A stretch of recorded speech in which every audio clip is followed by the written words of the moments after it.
Welcome, viewers. This episode is another departure from our usual content. A big part of that is because one of our missions here is to be a platform for people to be seen and heard. So this week, we didn't really have much of a conversation, so much as we listened and held space for our guest, Tanya. This episode is very vulnerable, and Tanya is incredibly open about some of the darkest human experiences that her and many others probably have faced. Since this episode is so aggressive in confronting that darkness, we have to mention a lot of trigger warnings. Not only do we talk about substance abuse disorder, abandonment trauma, we also talk about domestic violence. Self-harm is brought up in the episode, as well as eating disorders and a lot of other really hard emotions and truths that we unfortunately are faced with in this existence. We do always talk about how we're willing to go to some of the darkest places, and that's so we can help guide each other back into the light. This episode helped us realize it's time to put up or shut up. So, thank you for facing that darkness with us. If you need us, please don't hesitate to reach out. So, let's get into it.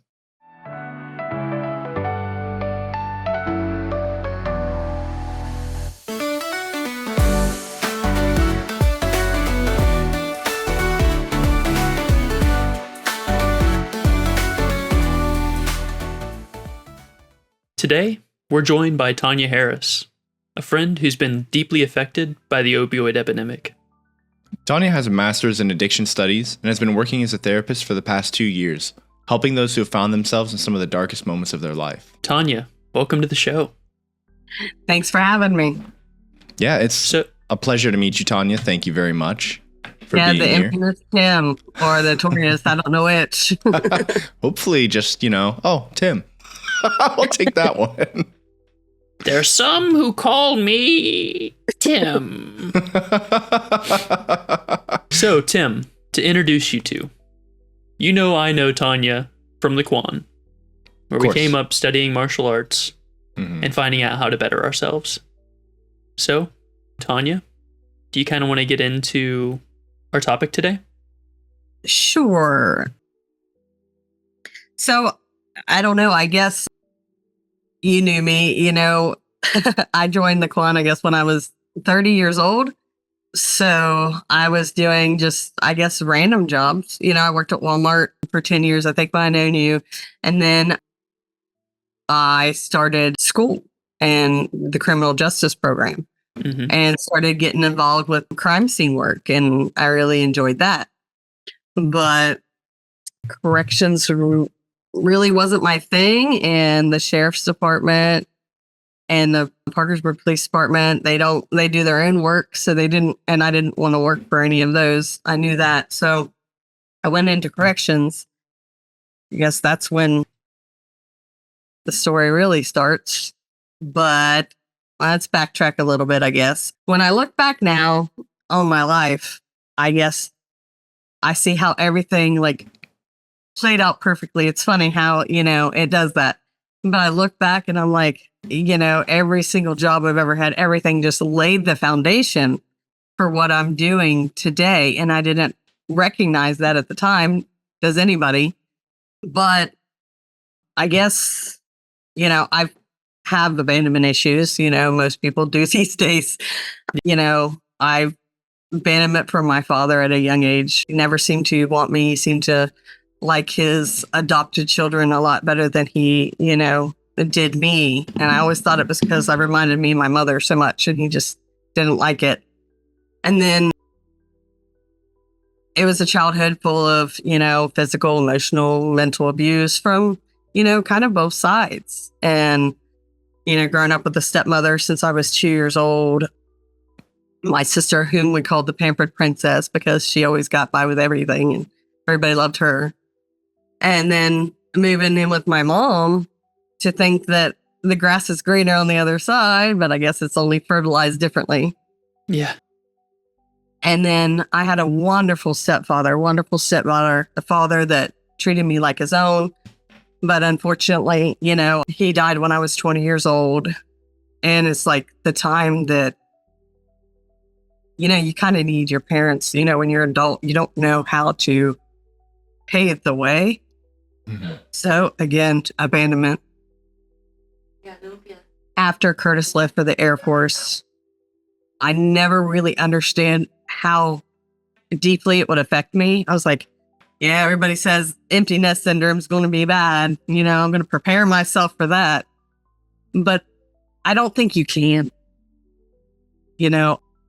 As you know, Aaron, me and Curtis were like, this. You never saw one without the other. Even, you wasn't one of those people that was ashamed to be with their parents in public. It was just always me and Kurt. And so that was a huge void. I was married for 20 years to Curtis's dad, and Mike was a really good man. There was just always something missing with Michael. There was always something missing. He was a great dad. He was, a good husband. But over time, if you don't grow with each other, you grow apart. Mhm. Yeah. Yeah. It's hard to fill in those gaps, And so we just kind of grew apart, and we started being strangers living in a household. So when we started fighting, and of course, Curtis, you think that kids don't really see, and they don't, and they're so much smarter than we give them credit for. So I took advice from the wrong people. And they were like, if you leave the Air Force, or if Curtis is going into the Air Force and, you guys split up, he's going to worry about things while he's over there. You should do it before he goes. That way he can process it. Yeah, that's what I get for listening to people, because I knew Michael and I knew what it was going to be like. And Curtis was emotionally and mentally abused during the separation. And it was really terrible for him. And if I could do it again, I would have definitely waited till he went to the Air Force, so he didn't have to. And then when I guess he was gone for 3 years in the Air Force, I think he was on year 3, maybe. He came home one time, and he's never been home since. And he came home in 2015, and he's never been home since. And we went 3 years without even speaking before his father died. So when his dad died, he made a promise that he wouldn't go radio silence on me again, but he does. I don't hear from him months at a time, and it's hard.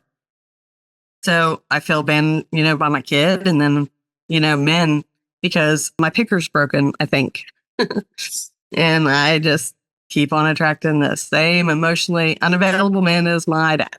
So that's that in a nutshell. And it kind of, I guess that I always thought I was, broken, but now looking back at it, it's just maybe just cracked a little, and because I didn't fully break. I mean, I'm still here, and I'm still, kicking, and I didn't succumb to the addiction, even though it was right in front of me. So I think if I would have fully broken, I would have succumbed to that lifestyle, Mhm. And there's times that I almost did. So I think it was just, well, according to my therapist, and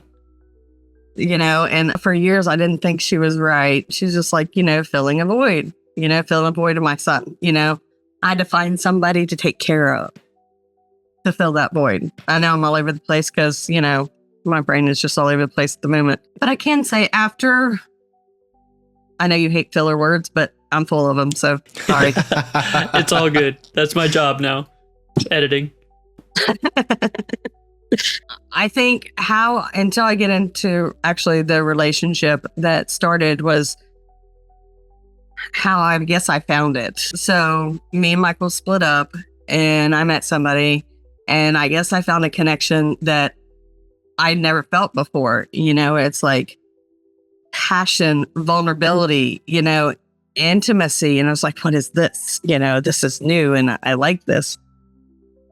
But it's something I never had with my husband. And even though we were married for 20 years, it was just something I'd never, experienced before. So that the relationship obviously didn't work out, but at least from that relationship, I knew what I was looking for. and the connection I was looking for, right? Missing Kurt, I went into a deep depression. I didn't know how to cope. And I never knew there was such a thing called, when you think about codependency, you think about a relationship, right? You don't think about other avenues of codependency. There was a point in my therapy where, we talked about codependency on my child, and I was like, ew, kind of thing. But then, she explained codependency, and I was like, wow. And when I look back at, I did drugs, I drank, I partied, and all that stuff. And I enjoyed it at that point in time. But I was, met Michael when I was 17 years old. So 17, 18, 19, And then when I found out I was pregnant with Kurt, I was like, well, that was fun. Now I have responsibilities. Yeah. And from that moment, I think it started, and then it just fed over 17 years, because every single decision I made was based on how Curtis would think of me, how my son would look, how this would look upon my son, And so every decision I made was reflected on how he would think of me. I wanted him to be proud of me. I wanted him to be like, oh, that's my mom, And because the moment he started school, I lost my identity. I'm no longer Tanya, right? I am Curtis's mom, and I'm always Curtis's mom, So I think it just started building from there. And when he left home, I don't think I know how to make one. It was really hard to make decisions for myself. And it was really hard to, I guess, make the right decisions for myself, because I didn't have any accountability now. I left Michael. Curtis left home to live his own life. And believe me, that's all I wanted for Curtis. I did not want him to be stuck in this town working at Badger Lumber Company like the rest of the Harris men. And there's nothing wrong with working there, don't get me wrong. But I wanted him to have a life. I wanted him to explore the world. Mm-hmm. And so moving away from home was how he was going to do that. I just didn't expect our relationship to change. And obviously it had to, because now he's an adult. And so I knew it had to change. I just didn't expect the changes. And so now I didn't know how to function as an adult without somebody to take care of. So, and that's when I found this relationship, this toxic relationship. And it wasn't always toxic. I mean, when I met this guy, he fulfilled everything. My family didn't accept him. My family did not like him. They're like, you just brought a freaking convict into our family dynamic, really? So my family's like all law enforcement. That's their mentality. Drug addicts were not acceptable. They are shunned. They should all be put on their own separate island so they don't affect the rest of the world kind of mentality.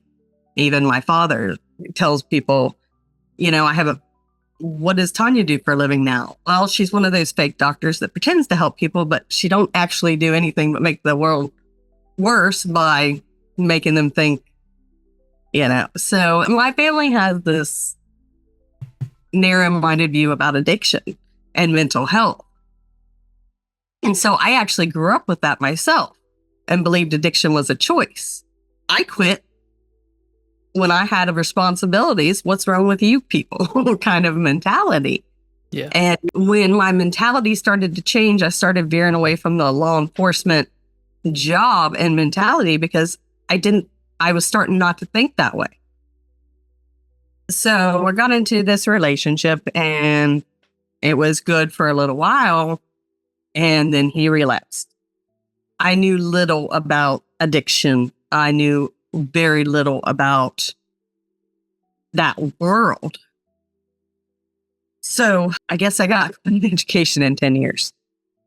He relapsed. I didn't see the signs. I didn't know the criminal behavior that came along with his meth and heroin addiction. We bought a house on Dutch Ridge. Everything was good. Then he stopped coming home at night, and then he'd be gone for weeks and months at a time. and me still filled with a lot of anger that I didn't actually even knew I possessed, which looking back now, I had all of this bottled up anger from childhood. And even at the Kwan, I had a lot of anger issues that I just thought it was part of who I was. I was like, this is who I am. If you don't like it, don't talk to me kind of attitude. Because I didn't see a problem with my behaviors at all. It was just, my father's like that. So it's just like, I started therapy in 2017. Well, I guess 2016, I should probably fill in that a little bit. The 2016, things got really bad. I moved my niece in with her 4 children. She started using drugs. Her husband started using drugs. So I'm in a house with 4 children, the only one not using drugs, and losing my mind, slowly, literally going crazy. Anger got worse. And then I'm apparently moved in my significant other's drug dealer into my home, unknowing it.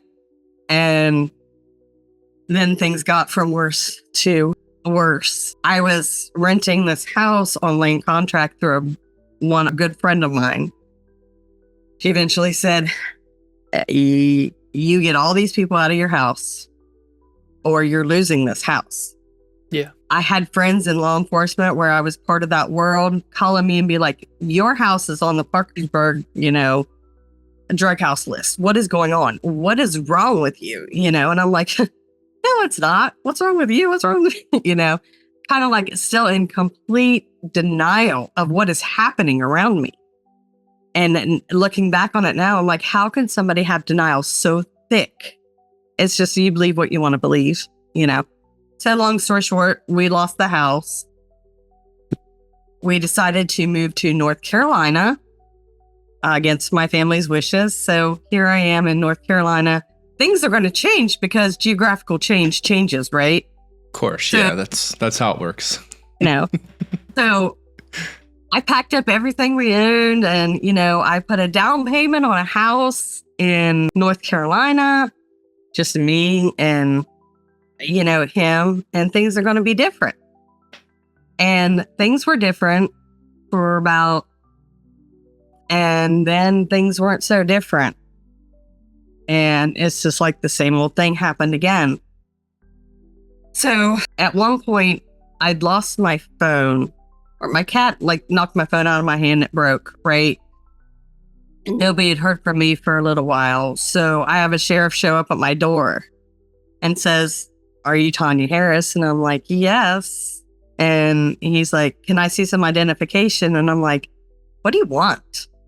He's like, "I just need to see some identification." And I was like, "Fine." So I go get my ID and he's like, "Your sister's called and wanted us to do a welfare check on you." Mm-hmm. And I was like, never heard of a welfare check before, but and he's like, "They said that you had moved states with a shady individual. Nobody had heard from you. So your sister's called and they want to talk to you. They want to hear your voice. They made me check for ID and blah, blah, blah." And I was like, oh, wow. But again, same thing happened in North Carolina. So I was forced to come back to West Virginia. I didn't want to come back to West Virginia, but it was a have to kind of thing.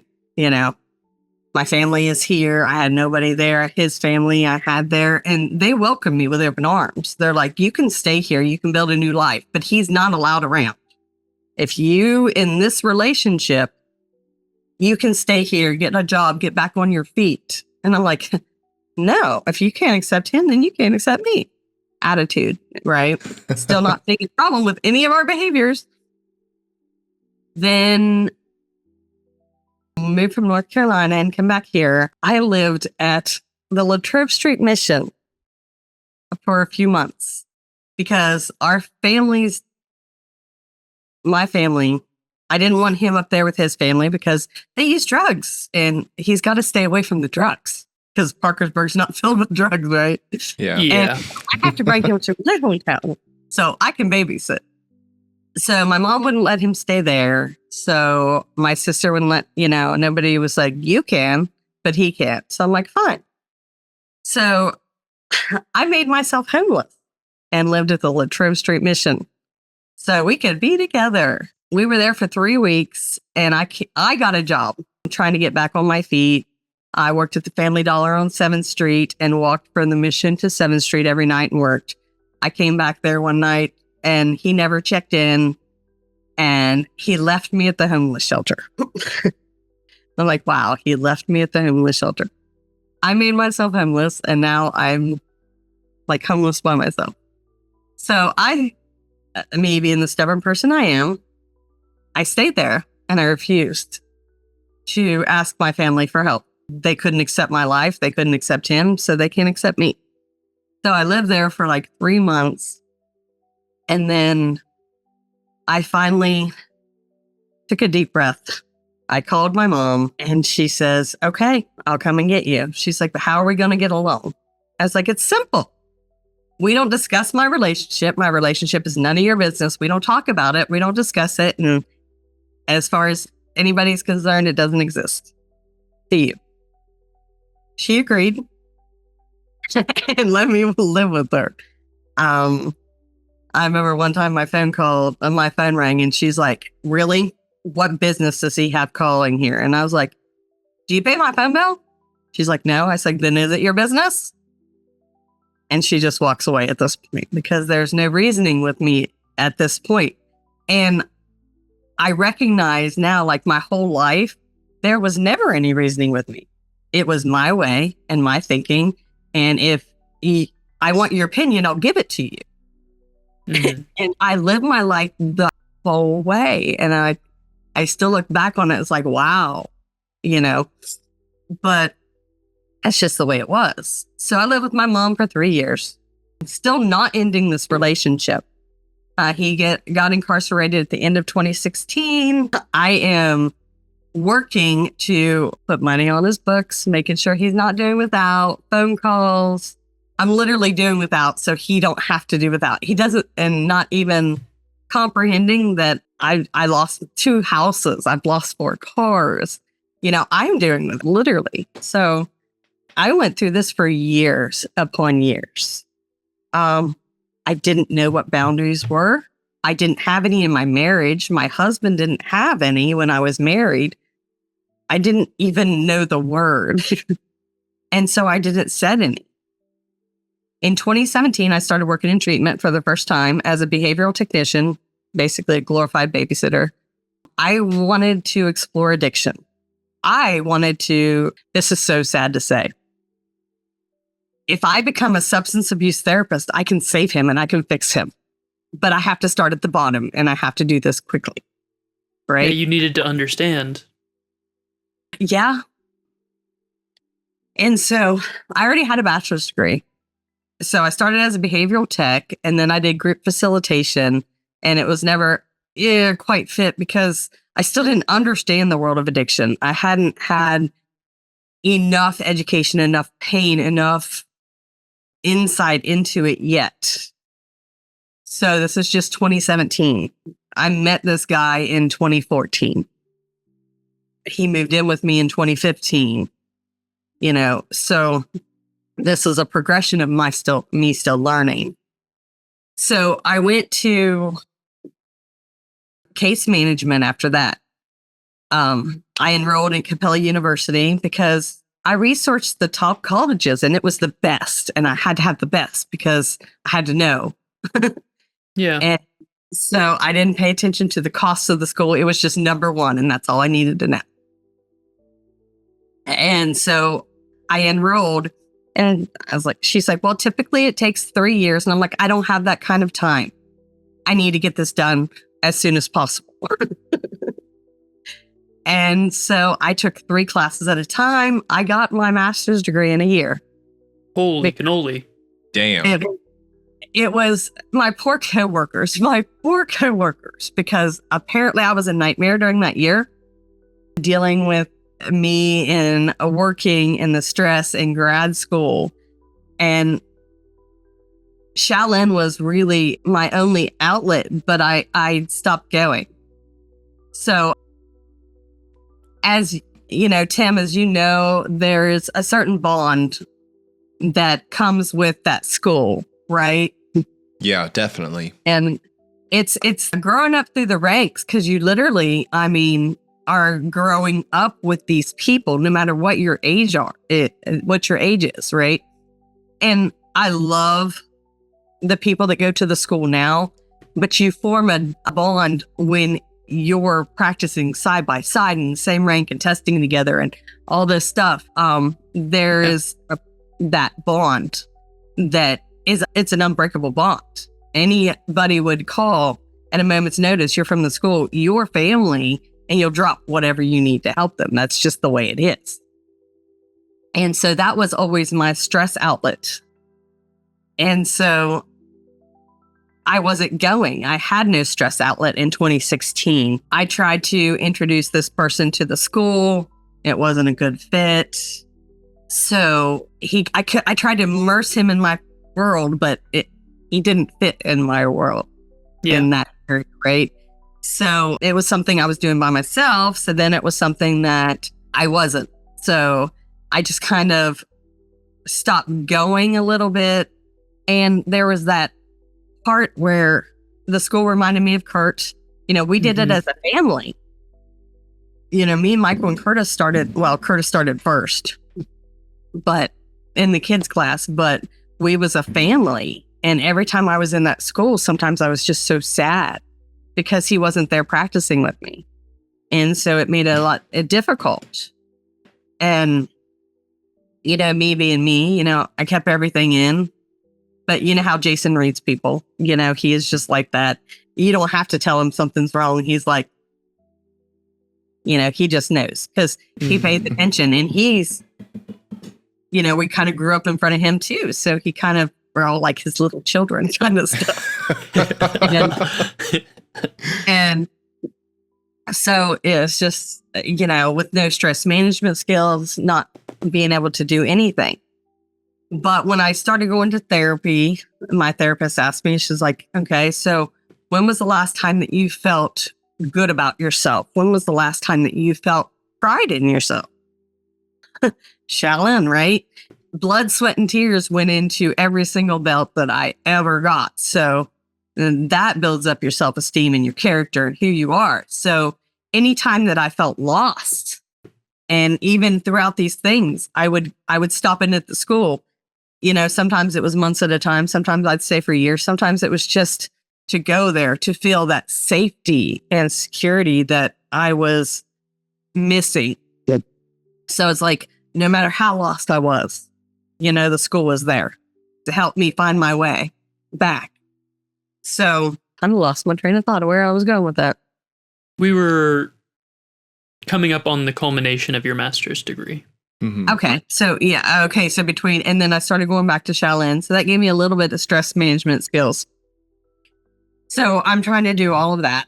But as you know, when I was in Kung Fu before, Aaron, I was working at the financial aid office. I was doing all these clubs with the school. I'm a busy person. But what I found is it being a trauma response that I never recognized. The need to feel busy all the time is because you can't be alone with yourself. Yeah. And that's something I never knew before I was a therapist. And I was like, wow, I have a lot of trauma. And so over the years with this relationship was a period of PTSD on top of PTSD on top of PTSD. Master Jason would say I had a PTSD stare that he had noticed that I had accumulated, right? And so he always knew when I was doing well and when I wasn't. And when I was doing well was when he was incarcerated or in rehab.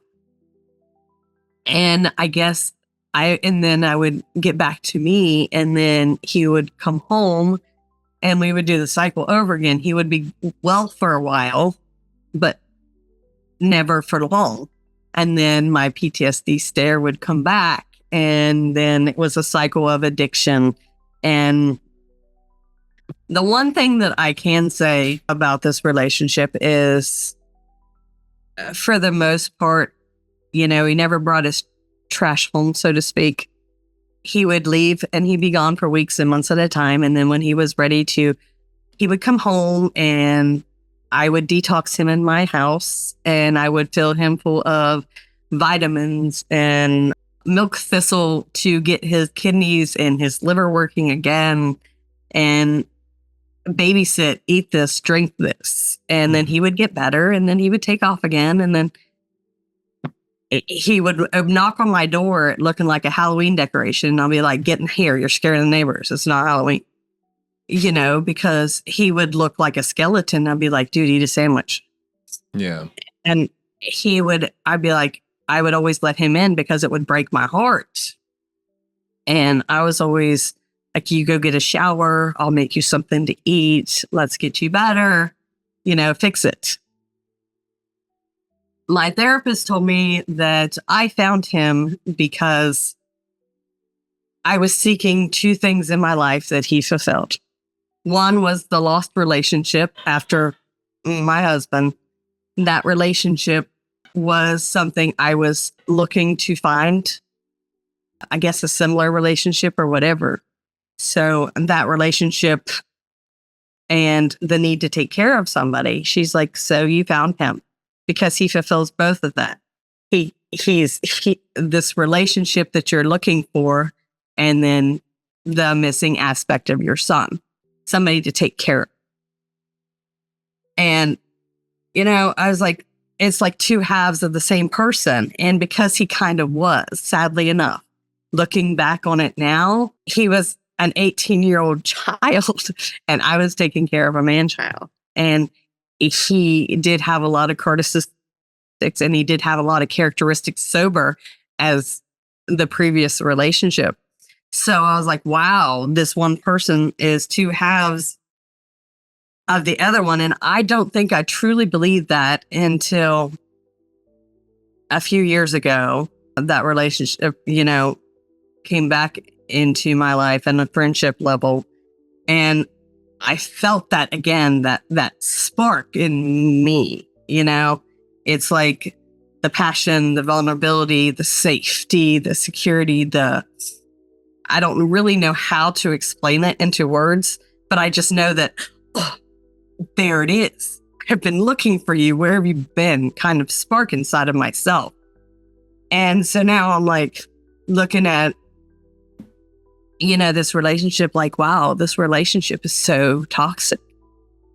So I think probably over the years I've set boundaries, but never been able to maintain them.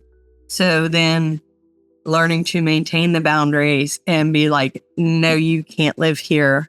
You have to go to sober living. You cannot live in this house. We cannot do this. You have to get yourself better. You have to go to treatment. And so he finally, went to a long-term program and he did exceptionally well. But as always, he doesn't fix the key areas of his life. And me being a therapist, I'm like, what is wrong with you? I'm telling you what to do. Why aren't you doing it? And he's like, you can't save me. You can't save me. I have to save myself. I'm like, I'm going to save you and you're going to like it. So it took me a while to realize, and by saying a while, I started working as a therapist in 2019. I'm like, fine, if I can't fix you, I'm going to fix your friends. And as long as if I can fix everybody around you and you're only surrounding yourself with positive people, you're going to get better. And still the denial is crazy. So I only worked with men. I refused to work with women. All of the lying and cheating in this relationship, I didn't trust women. I was like, I had a narrow-minded view of women in recovery or women in addiction because of PTSD and trauma. And so I refused to work with women. And my boss kind of co-signed that for me, which she probably shouldn't have, but everything in his own time, right? So I only worked with men because I am going to fix all of these men in my area. So my anger just built and built and built and built and built. And where I was a nightmare to work with, I was kind of a nightmare to be around. My family was used to the anger. They wanted me out of this relationship. They seen the toxicity. I remember one time we had a recovery bookstore in town, and I was picking up a book, and I had my sister with me, and we were fighting all the time. Granted, me and my sister are like this too. So she just looked at this sales associate and she says, "Do you have any books that can help me talk to my sister?" And she started crying. I felt so low that it had come to that.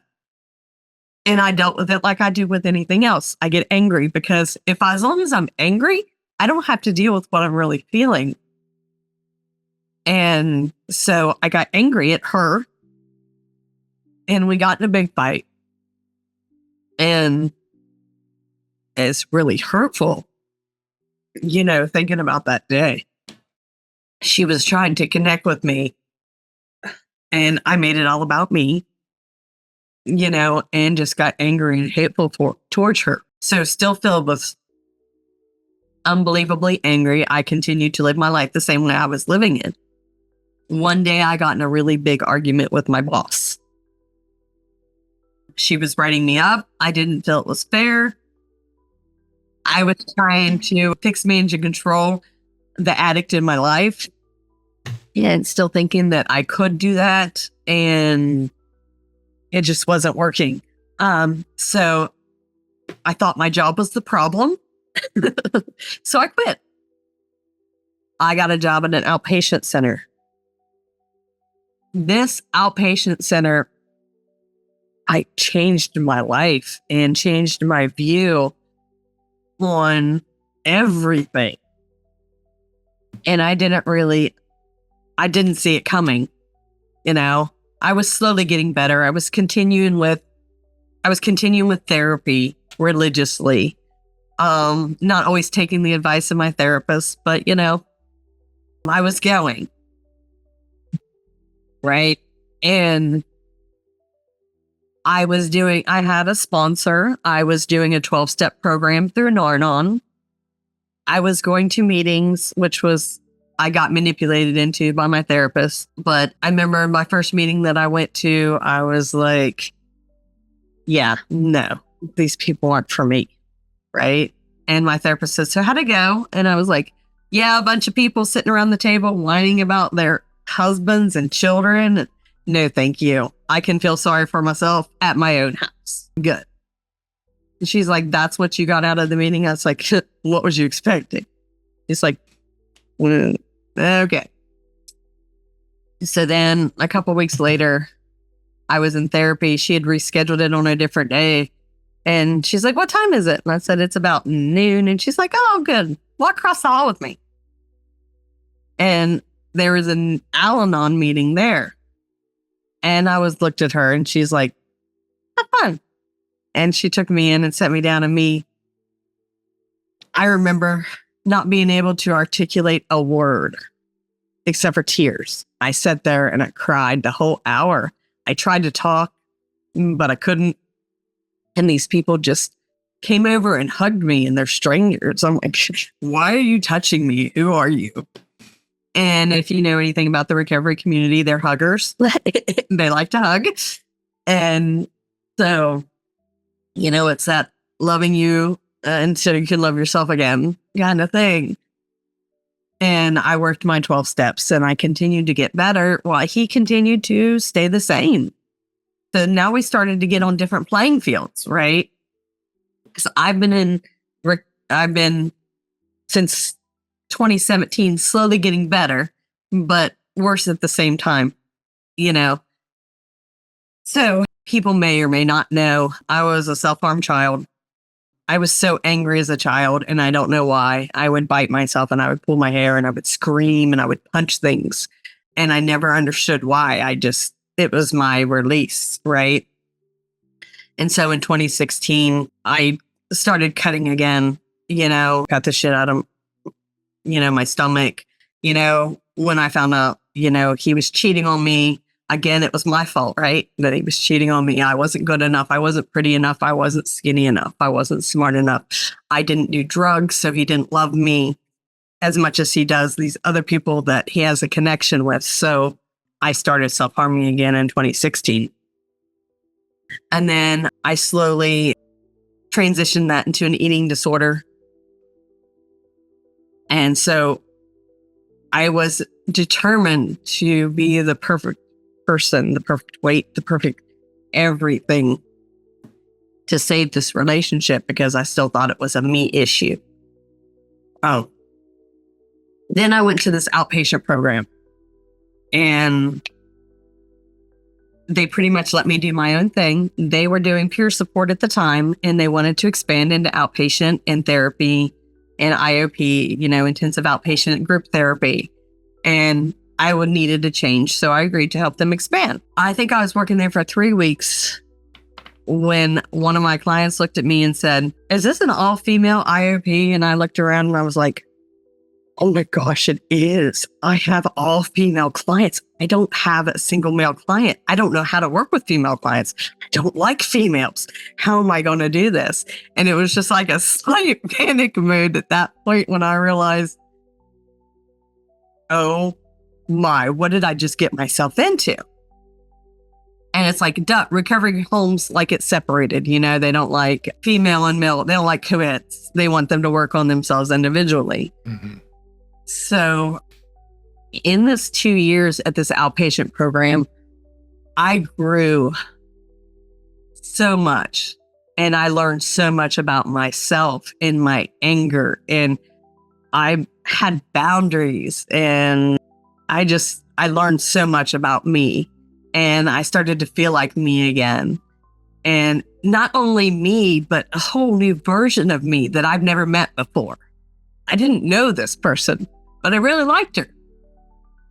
The anger started to disappear and the fog lifted of all of this trauma that just was piled on top of each other for years upon years upon years. And, I still, flocked to Shaolin for my little safety net, but never really committed to it. And then I actually committed to it again and COVID hit. And I was like, I made a commitment to, this is part of who I am. If I want to find me again, this has to be part of finding me because it's part of who I, and become. And that's the place that I felt safe and I felt normal. And so I wanted to blend that version with this new version of me that doesn't have such a heavy heart, such a heavy, anger carrying around. And so I wanted a different part. I was able to go back to Shaolin and noticed how ego was a huge part of myself back in the day of, when I went through the ranks with you. I didn't realize how much ego I had. And I'm like, wow, and it's just like, I realized I kind of don't like chaos, but I can get wrapped up in somebody else's chaos so easily. And it's like, and you don't even see it coming. You don't even notice until everything is chaotic. So COVID hit and, I was isolated by myself. He was at home during that time, but he left to go do his thing. And he's like, nobody is telling him that he's going to stay in his house. Nobody is telling him that he can't go places, that he can't, so he went off. And so here I am, isolated by myself, which is never a good thing for Tanya at all. So I was isolated during COVID. It was all bad. And so my depression hit again.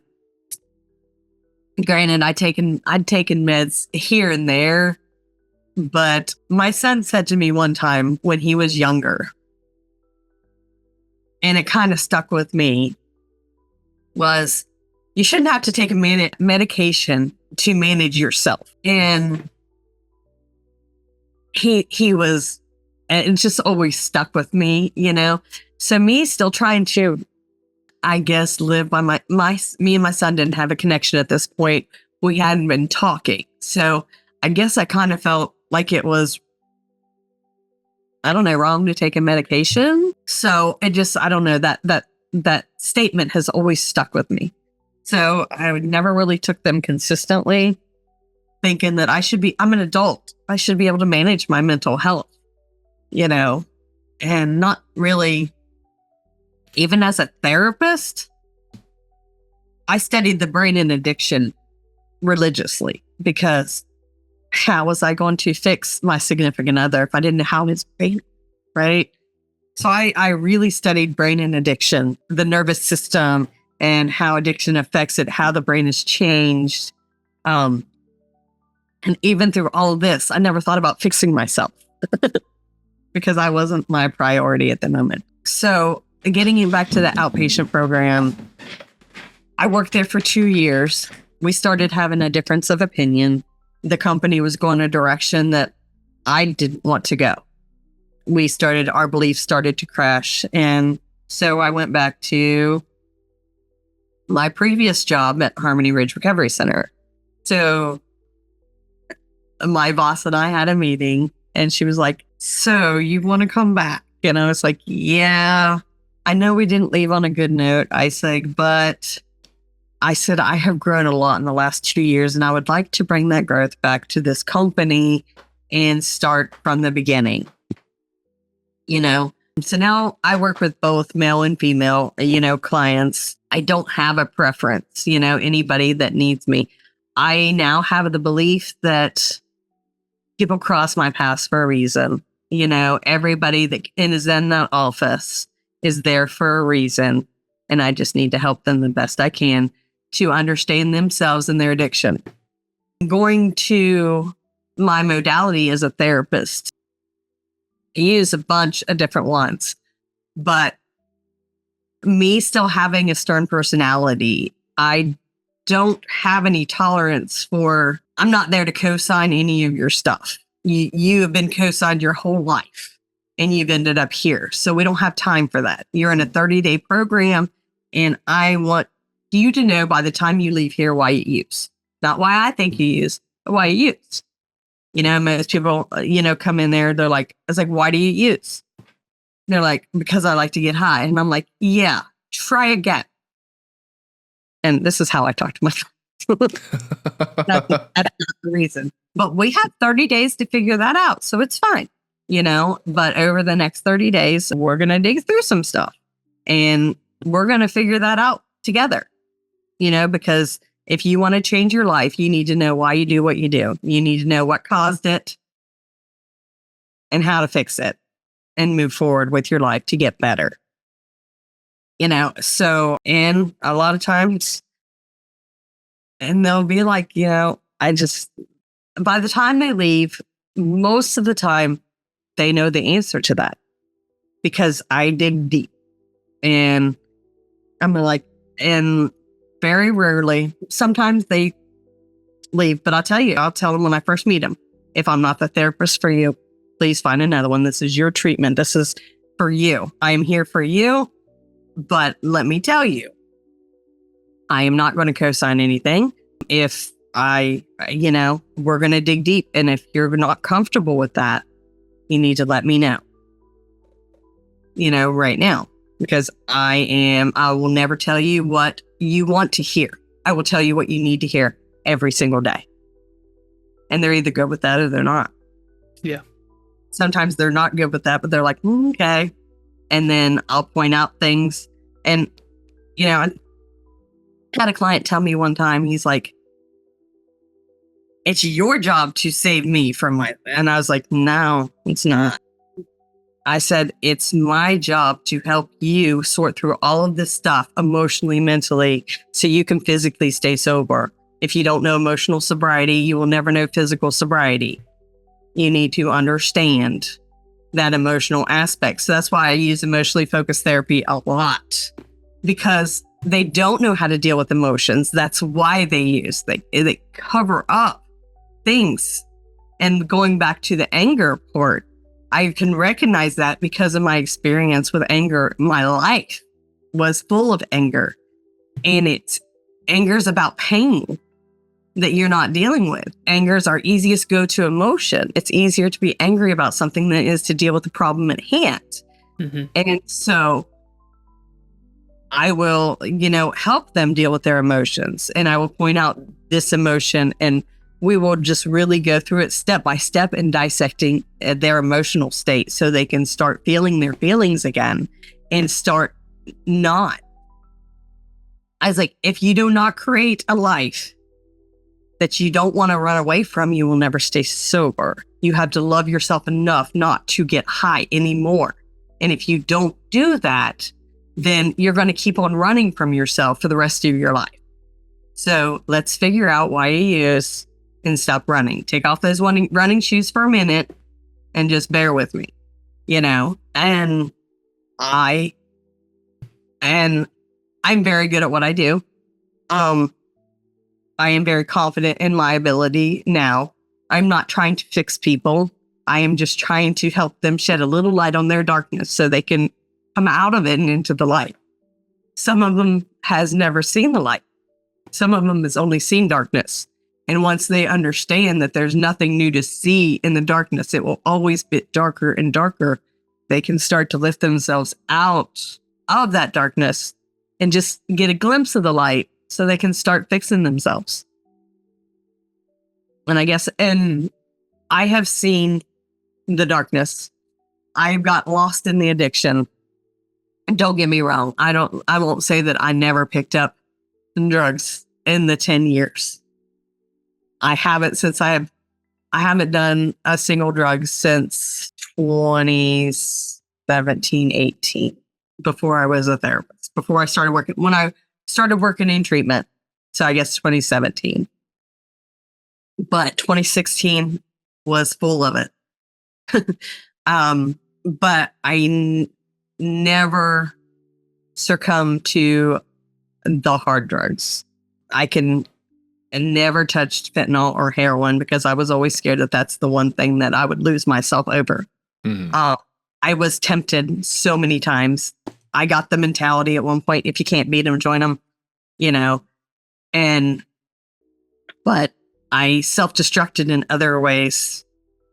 The eating disorder kind of kept me away from, it's sad to say, but my self-harm and my eating disorder kind of saved me from that because I had a different outlet.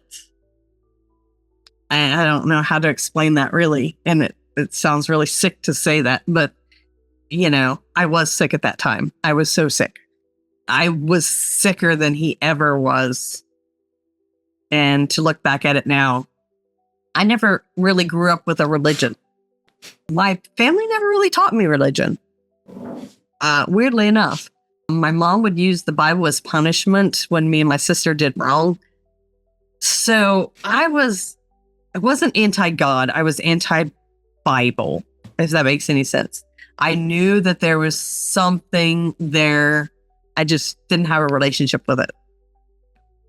And I remember in 2017 going into a church, and he had convinced me to go to church. And I'm like, dude, I don't do churches.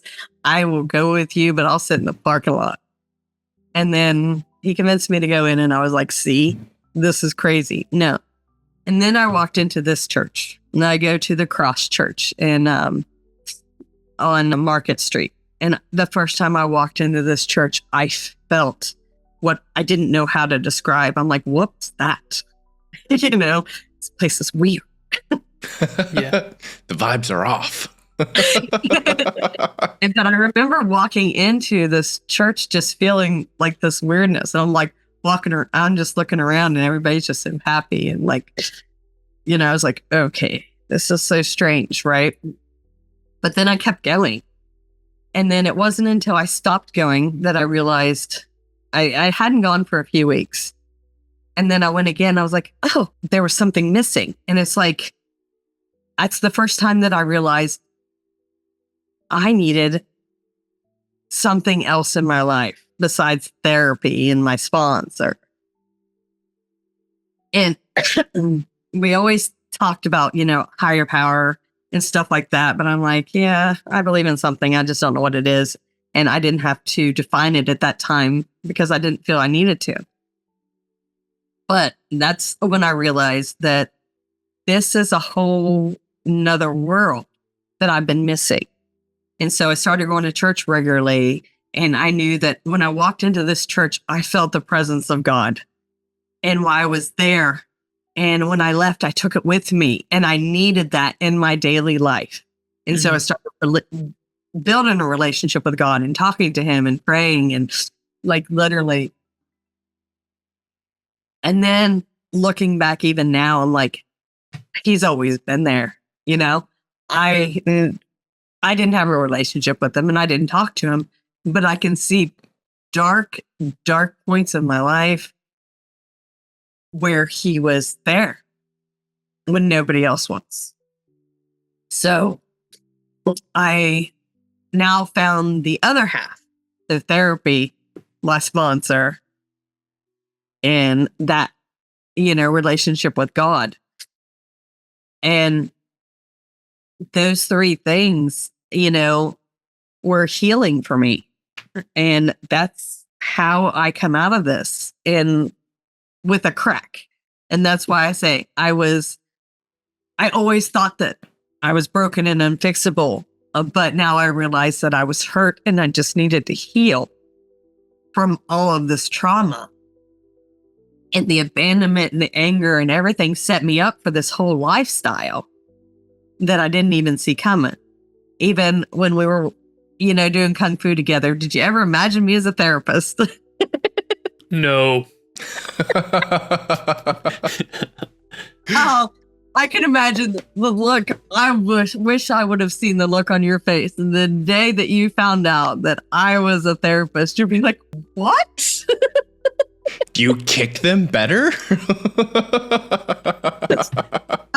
And that's, never thought, but everything was paving it and it's a perfect fit.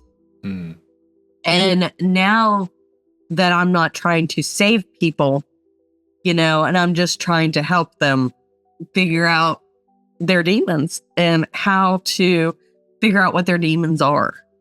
And one of the things I say to them all the time, I was like, you cannot defeat your demons if you're still enjoying their company. And when you still enjoy their company, you're inviting them right back into your life. And I didn't realize, except for the last 2 years, that I was doing that because I was still enjoying the company of my demons, the darkness. I was inviting it back in time and time again, thinking it would change. And that's the definition of insanity, right? Doing the same thing again and again. But emotional manipulation is so subtle. The gaslighting, I guess manipulation is the word, but he was hacking your brain. Subtle.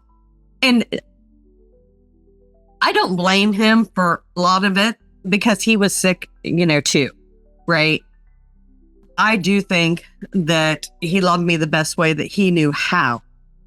But I also knew that the best way he knew how was running away from life, running away from fatherhood, running away from adulthood.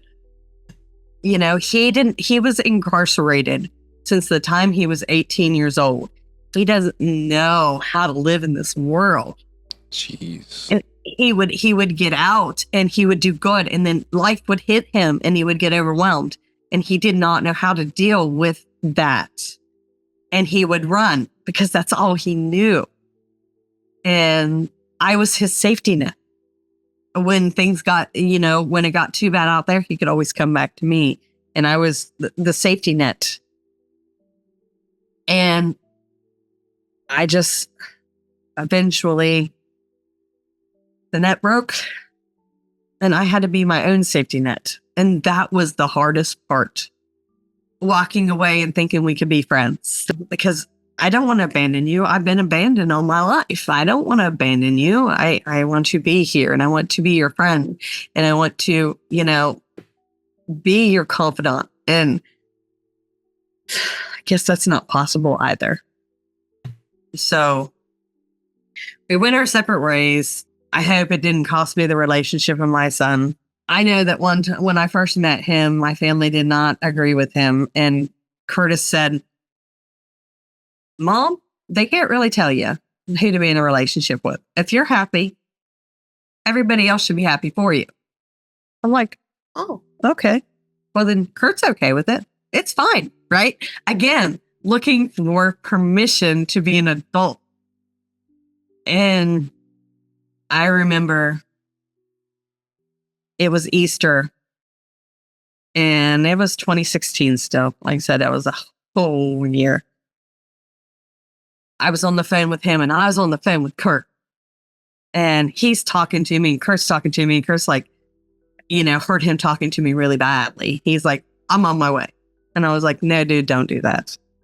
And he's like, no, he shouldn't be talking to you that way. And you shouldn't be allowing it. Did you learn nothing from that?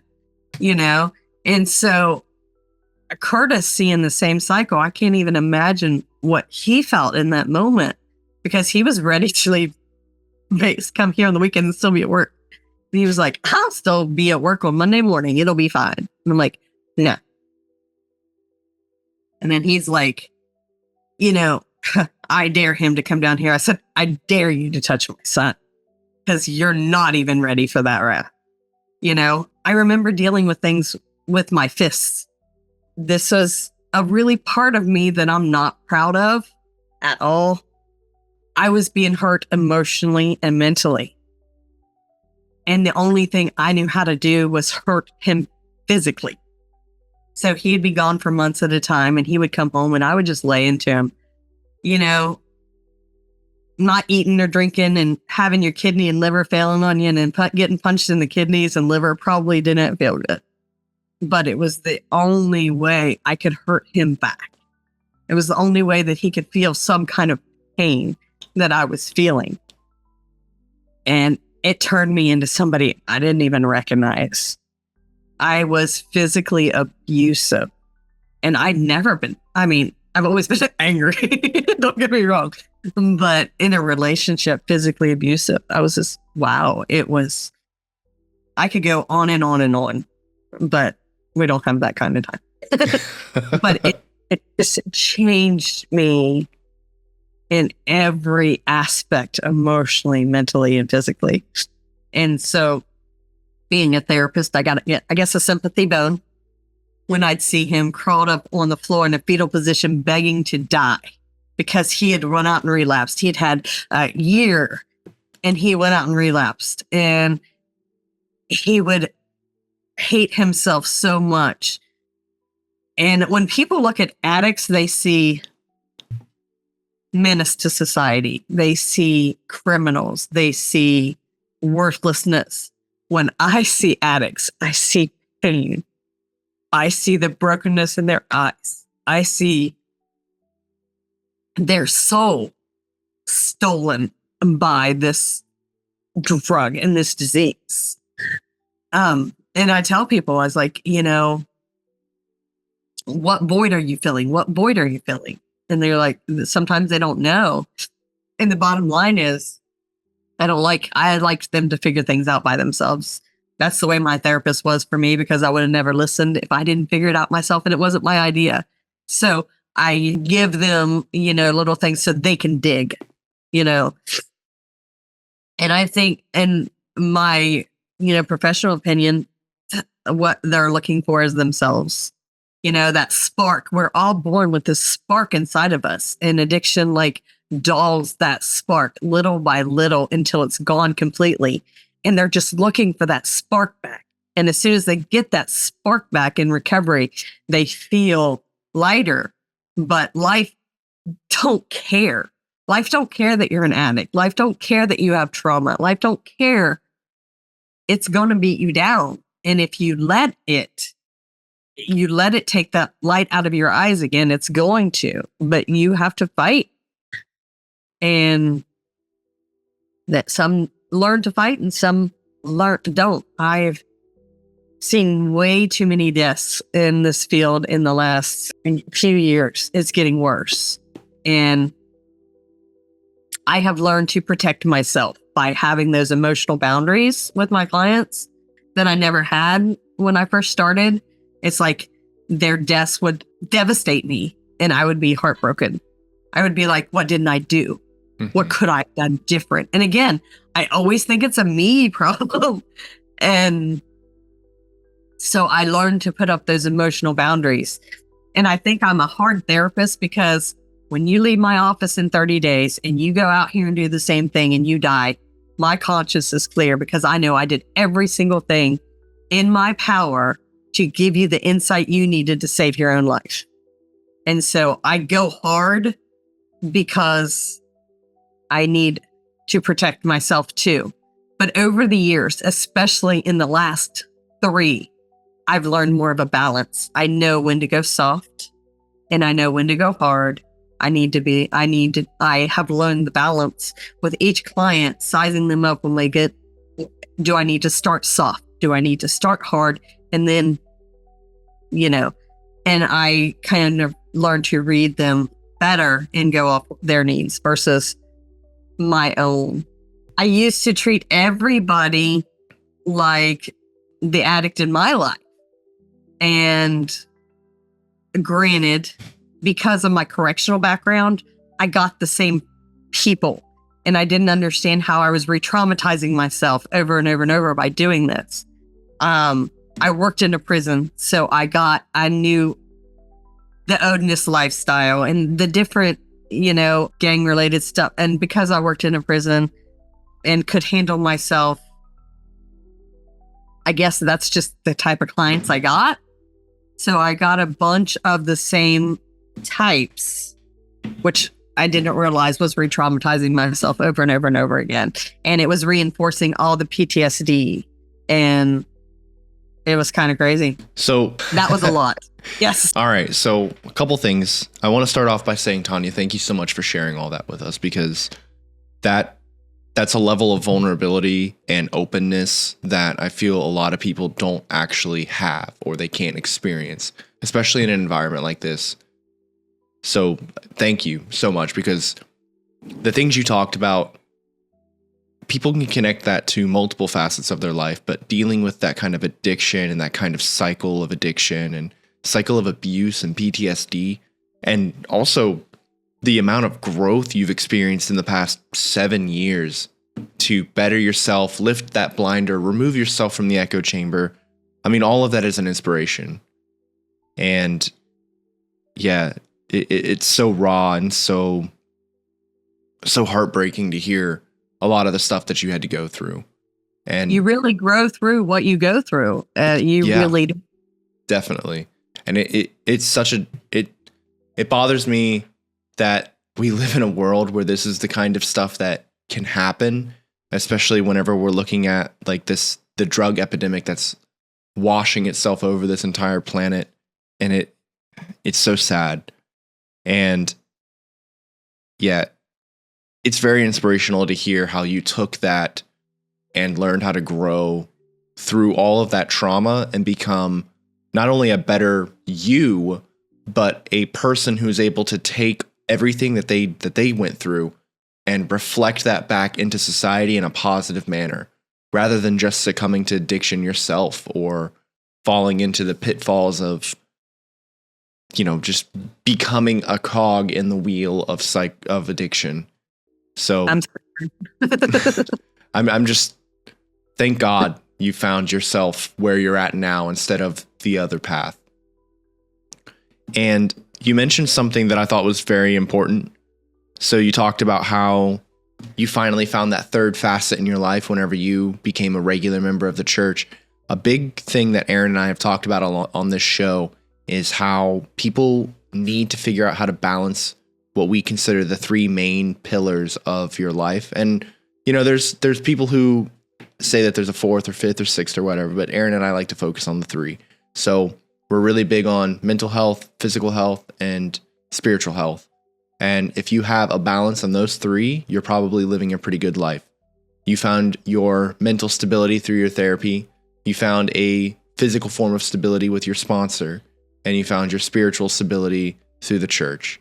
And I think that was probably one of the big proponents of pushing you forward into such a good area that you're at now. So there's not really a whole lot I can add on to that. I mean, it's incredible what you got to tell us today and where you're at today. So from the bottom of my heart, thank you so much, Tanya, not just for sharing your story, but for being who you are.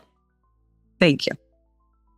And it's amazing after listening to, the different podcasts and stuff like that I've listened with you guys, is who knew that every one of us was fighting the same battles at the same time. We just didn't talk about it.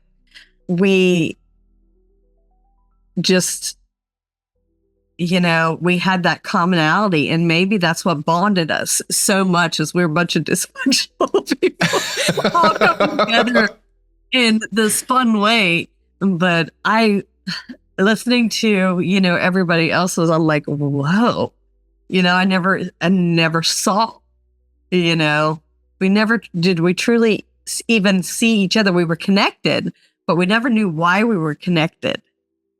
And now as adults, I guess I was an adult, I was 30, but I didn't feel like an adult. I feel more like an adult now with the insight. I felt like I was still so immature and still so growing, so I never would have thought that we all had so much commonality. Yeah. Yeah, it's crazy. Once you start like peeling the layers of the onion back, you realize we're all just an onion. Yeah, I said that one time. To Master Jason, I said, what you see is what you get. I'm pretty much, and he looked at me and he's like, you really think that? And I was like, well, yeah. And he's like, no, he's like, you're an onion, and layers upon layers upon layers.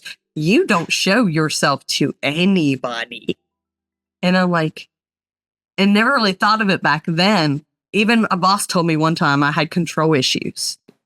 And this was even like 2015. He's like, wow, you have control issues, don't you? And I'm like, no. And he's like, you don't think you have control issues? I'm like, no, I don't. And I remember going back to my sister's that evening for dinner. And I was like, what my boss said to me today? He said, I had control issues. And he's like, yeah, you have your entire life on you. And I'm like, no, I don't. And she's like, okay, name one job you've ever had long-term that didn't resort in power and control. And I was like, I worked in sporting goods at Walmart. She's like, with guns and knives, that don't count. And I'm like, wow, I was a correctional officer. I did crime scene work. I was a photographer. And I'd look back and then, worked in treatment as, kind of like babysitter. I worked at Presley Ridge, which I was chasing kids around because they wouldn't do what I told them to do. Every job I've ever had was a controlling atmosphere. No wonder I had control issues. But it's just part of who I am, I guess. But I've learned to relinquish that control because I honestly didn't realize I had it. But once I did, I realized how much illusion is control is an illusion. Control is an illusion. We think we have everything, but we have no control over anything but ourselves and how we react to people. And that took a lot of learning. So I am going to do my reactor therapist impression here. Okay. So hearing your entire story, as Tim said, captivating, breathtaking, and unfortunately everyone's going to relate to it because everyone has a lot of those things going on in their life. To me, it sounds, your story is you building a tabernacle to worship at for Rage. Like, thank you, Rage, for saving me from feeling these things that I'm not ready to feel. Yeah. And it feels like you became addicted to this hate and this self-harm, and so you didn't have room to be addicted to the substances, kind of thankfully is what we're saying there. Yeah, I was equally enough with the self-loathing. And it feels like doing outpatient work kind of helped you relinquish some of that control and realize that it wasn't all on you. You weren't the person who was going to save these people. They had to save themselves. At the end of the day. Oh. Yeah. And that kind of helped you transition from trying to work on the problem to actively working on the solution. Yeah. Which, I mean, you can't hammer a problem until it's no longer a problem. You have to build a solution that's outside of the problem. Yeah. And I just really appreciate that you said that these addictions are just a way of us running from ourselves. And how you said the only thing we can control is ourselves, because all of reality is existing in our minds. And we're just constructing a reality that fits what we believe it's going to be. So hopefully that helps some people affect change in their lives for the better, because we're the only aspect that we can control, and luckily, all of reality is within us. So if you want to affect change, you're the only thing you can change, and you're the only thing that's real. Change you want to see in the world. Yeah. Big facts. Big facts. So I think a lot of what you said is going to help people take a deeper look and look at what's driving them and what's actually going on beneath the surface. Maybe we're not onions. Maybe we're icebergs. Maybe the vast majority is below the surface. And it's funny you say that, because I use that metaphor a lot in therapy too. And I have them draw an iceberg. And this is what we know we feel right now, but what's underneath? What are the feelings that you're hiding? Yeah. Yeah, that's incredibly helpful. I know whenever I was in Poland, I was having issues with rage. And so I started, I'm angry because this. This is happening because of these things. These things come from this. And I would just work down until I understood where the problem was coming from. And that helps you move from hate and rage into love and understanding. So, even though I'm not doing that, I have done that, and I know how hard it is. So thank you for picking up the shovel and doing that every single day. I see it. I know how hard it is. And I appreciate you for doing that, Tanya. Definitely. I appreciate you guys having me on here. Sorry, I went on forever. No, you're perfectly fine. I'm trying to summarize it because, like I said, this is actually coming at a perfect time because I wrote a book in North Carolina. It just started with me jotting down stuff on legal pads. And then I decided, it would be really healing to write a book. So I had it edited a gazillion times. And now I'm working on character development in the beginning, because my feedback was in the first three chapters, I have to care about the characters, and I don't. Later on, there's a lot more character development. So I got to build the character development in the very beginning. But I'm hoping to release that in 2025. That's incredibly exciting. Whenever you do release it, let us know so we can go ahead and get our copies. And yeah, we'll be publishing them. Not publishing. I don't know why I said that word. It's going to be under an assumed name to protect the guilty. Very fair. Very fair. But I am very excited for that. And if Aaron and I have the opportunity to be able to promote it on our social media and get the name and get the story out there, because there's so much about your story that people can learn from.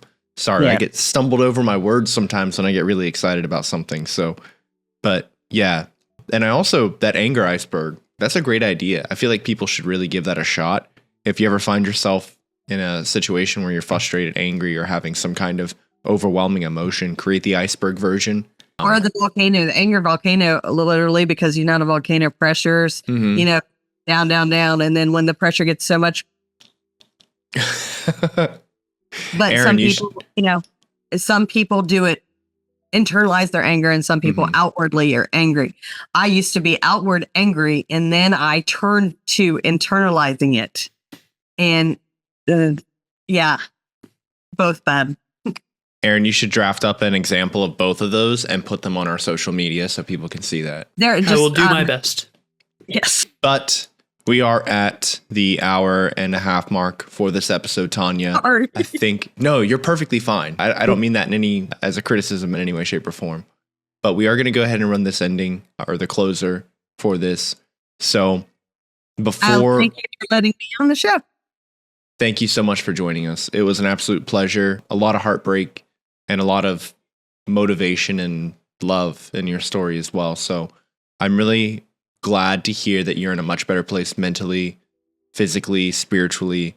And, anybody who's gone through even half of what you've had to go through would possibly have crumbled long before they could have recovered. So that's inspirational to me. So thank you so much, Tanya. Thank you. Listeners, thank you for coming on this journey with us, and hopefully you learned something about Kitsune. If you crack, fill it with gold, baby. Fill it with gold. Fill it with gold. If you're going through something and you want to share, we have a Discord. If you're in a place where you've grown through enough to be in a position to help others, we have a Patreon. We're trying to expand. We're trying to grow. Please share this episode. If you have someone like Tanya who has a phenomenal story that's going to touch a lot of hearts, reach out to us on social media. Hit up our email. Whatever you need to do, come to us. We're going to be here for you. Definitely. And we have our message as widespread as we humanly can through Apple Podcasts, Spotify, YouTube.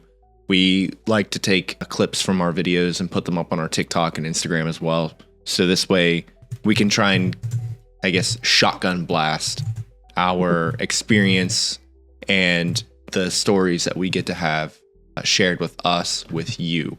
So check us out on those platforms. And we very much appreciate all of you for being with us today. So last but not least, our podcast is for entertainment purposes and cannot be substituted for professional medical advice. If you need help now, please call 911, or you can call or text 988 for immediate intervention. If you need protracted support and you don't have Tanya in your life or in your area, you can go to betterhelp.com/NSLP for 10% off your first month. Super convenient way to get the help you need and the support you deserve. Be good to yourselves and each other. We love you. Peace. You're right on time. No street lights, but we're finding our way. In the dark, but we've got something to say.